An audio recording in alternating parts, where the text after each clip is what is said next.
আগেকার দিনে এমন ফতোয়া ছিল যে ধূমপান হলো মাকরুহ।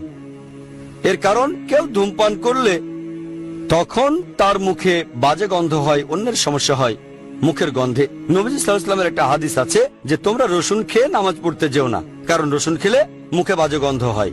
এই হাদিসের উপর ভিত্তি করে বলা হয়েছিল ধূমপান মাকরুহ। কিন্তু এখন আমরা জানতে পেরেছি যে ধূমপান করলে শরীরের অনেক ক্ষতি হয়।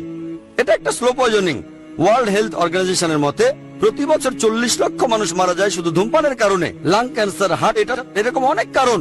তাহলে এটা স্লো পয়জনিং। আর সূরা বাকারার 195 নম্বর আয়াতে বলা হয়েছে যে তোমরা নিজের হাতে নিজেদের ধ্বংস করো না, নিজের হাতে নিজেদের ধ্বংস করো না, এটা হচ্ছে হারাম।